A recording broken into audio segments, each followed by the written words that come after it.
அகில உலகையும் காத்து ரட்சித்து அருள்பாலித்துக் கொண்டிருக்கக்கூடிய அன்னை ஆதிபராசக்தியினுடைய அருள் வடிவமாம் அருள்மிகு மண்டைக்காடு பகவதி அம்மனுடைய பாதம் பணிந்து சீரோடும் சிறப்போடும் செவ்வனே நடைபெற்றிருக்க கொண்ட பருத்திக்காட்டு விளை ஸ்ரீமன் கண்ணப்பச்சி சுவாமிகள் கண்ணன் திருக்கோயிலுடைய இந்த வருஷாபிஷேகம் மற்றும் கார்த்திகை திருவிழாவினுடைய 4வது நாள் நிகழ்விலே எனக்கு முன்னாலே இங்கு உரையாற்றி அமர்ந்திருக்கக்கூடிய அன்புக்கினிய தம்பி சக்தி பிரசாத் அவர்களே, இந்த ஊர்வாழ் பெரியவர்களே, தாய்மார்களே, இளைஞர்களே, சகோதரர்களே, நண்பர்களே, சமய வகுப்பினுடைய மாணவ செல்வங்களே, உங்கள் அத்தனை பேருக்கும் முதற்கண் இன்னைக்கு இதயபூர்வமான வணக்கத்தை தெரிவித்துக் கொண்டு இந்த சனாதன மாநாட்டிலே காலம் கடந்த நேரத்தில் நாம் இப்பொழுது சந்தித்துக் கொண்டிருக்கின்றோம். பரிசுகளை வாங்கி செல்ல வேண்டும் என்ற எண்ணத்தோடு நீங்கள் இருந்து கொண்டிருக்கின்றீர்கள். எப்பொழுது பரிசை தருவார்கள், நாம் வாங்கி செல்லலாம் என்ற ஒரே நோக்கத்தோடு இருந்து கொண்டிருக்கக்கூடிய இந்த நேரத்திலே ஒரே ஒரு கருத்தை மட்டும் சொல்லி அமையலாம் என்று நினைக்கின்றேன். குன்றிருக்கிடம் இடமெல்லாம் குமரனும் இருக்கும் இடமனாக குவலயத்தோர் வழிபட்டு வந்த இந்த தேசத்தில் இன்றைய காலகட்டத்தினுடைய நிலைமை என்ன? கந்த கடவுள், நம்முடைய சொந்த கடவுள், தமிழ் கடவுளுடைய முதல் படை வீடான திருப்பரங்குன்றம் மலையிலே தீபம் ஏற்றப்பட முடியாத ஒரு சூழ்நிலைக்கு தள்ளப்பட்ட துர்பாக்கியமான இந்துவாக நாம் இப்பொழுது வாழ்ந்து கொண்டிருக்கின்றோம். சென்னை உயர் நீதிமன்றம் சொல்லுகிறது, தீபத்தை ஏற்றுங்கள் என்று. தீபத்தை ஏற்றுவதற்கு பாதுகாவல் கொடுங்கள் என்று காவல்துறையினுடைய ஆணையாளரிடம் சொல்லுகிறார்கள், மாவட்டத்தினுடைய ஆட்சித்தலைவரிடம் சொல்லுகிறார்கள். ஆனால் 85% இந்துக்கள் வாழ்ந்து கொண்டிருக்கக்கூடிய இந்த தேசத்தில் இந்துவனுடைய ஆலயத்தில் தீபத்தை ஏற்றுவதற்கு இஸ்லாமியன் எதிர்க்கவில்லை, கிறிஸ்தவர்கள் எதிர்ப்பு தெரிவிக்கவில்லை. ஆனால் நம்மை ஆண்டு கொண்டிருக்கக்கூடிய அரசாங்கம் எதிர்க்கின்றது. வெறும் 15% வாக்குக்காக 85% வாழ்ந்து கொண்டிருக்கக்கூடிய எனதருமை இந்து சமுதாயத்தினுடைய விழா மறுக்கப்பட்டு கொண்டிருக்கின்றது.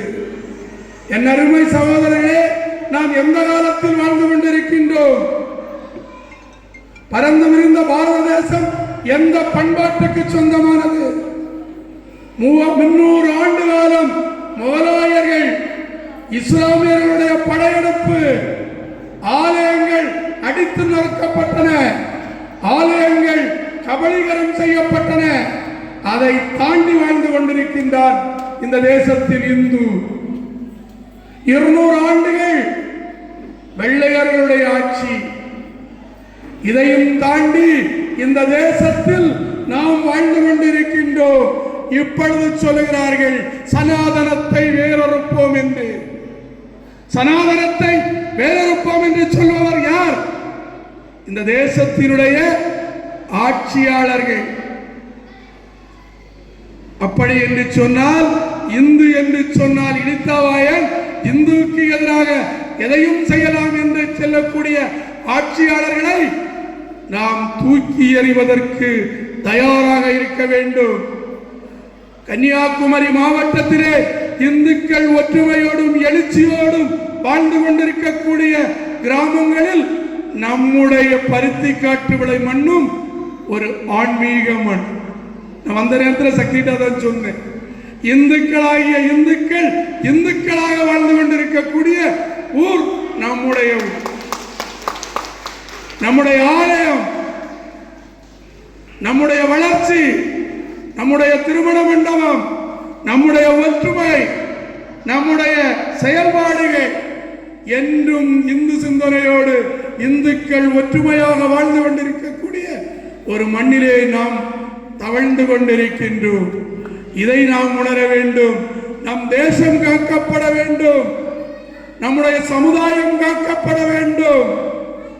இந்த தேசத்தில் பிறந்தோம், வளர்ந்தோம், மரித்தோம் என்று வாழாமல் அன்னை பராசக்தியை பார்த்து பாட்டுக்கொரு புலவன் எட்டயபுரம் ஈண்டெடுத்த கவி சொல்வான், தேடி சோறு நிலம் தின்று பல சின்னம் சிறு கதைகள் பேசி நரைகூடி கிளப்பருவம் எய்தி பின்வாயும் வேடிக்கை மனிதரை போல் நானும் வீழ்வேன் என்று நினைத்தாயோ என்று கேட்பார்.